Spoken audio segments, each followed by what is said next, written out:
Hey Salesforce users, welcome back to our channel. In today's video, we're gonna tackle a practical reporting task, and that is how to group your data by month in Salesforce reports. It is especially handy for analyzing time-based data trends, and by grouping data by month sounds useful.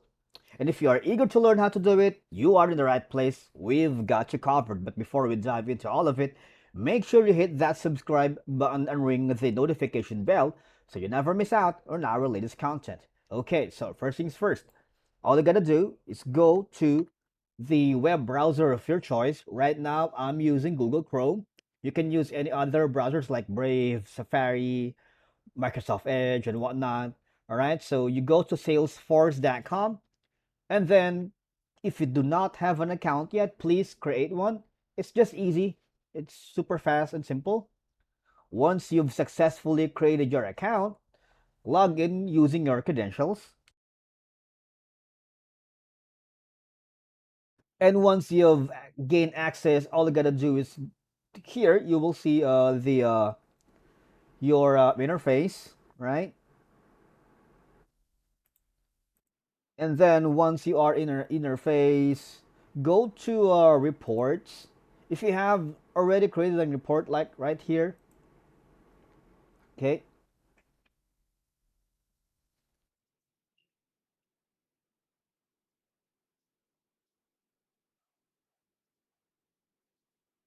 it'll take a little while, right? While it is loading, guys, I just wanted to let you know that grouping data by month in Salesforce reports offers plenty of advantages that are valuable for data analyzing, reporting, and decision making. So, it'll make it easier to identify trends, patterns, and seasonality in your data. Month based grouping provides a clear and intuitive visual representation of data over time, enabling users to understand data more effectively.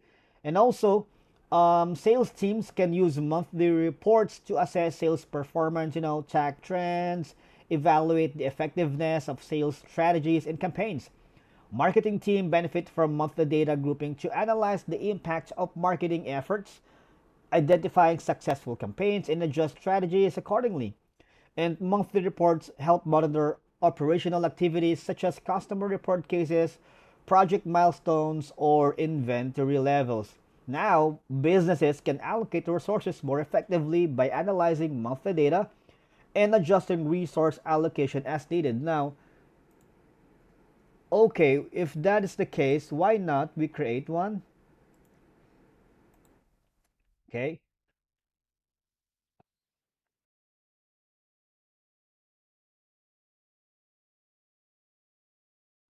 it'll take some times.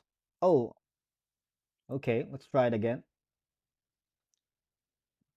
Remember, monthly reports help optimize resource allocation, whether it's for staff, inventory, or marketing budget, ensuring that resources are used efficiently. And managers can use monthly reports for employee performance evaluations, identifying areas for improvement, and recognizing achievements. Now, what's happening here, right? Hold on.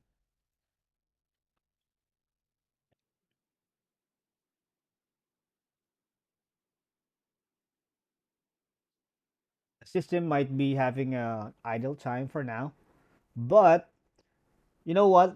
I'd like to continue by letting you know that Salesforce allow users to customize the grouping interval, which means you can group data by other time periods, such as weeks or quarters, depending on your needs. All right, what is happening? It was okay a bit earlier.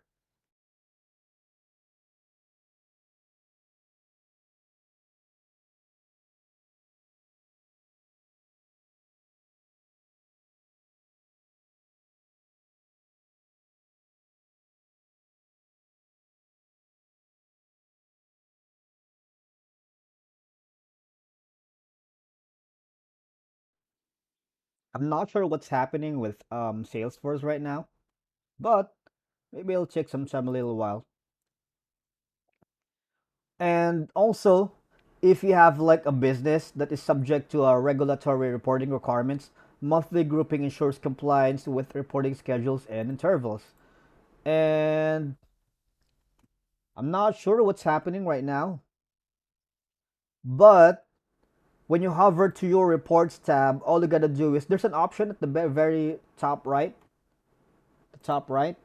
and when you click on that, you will be able to categorize it by date, and when you use it by date, you will be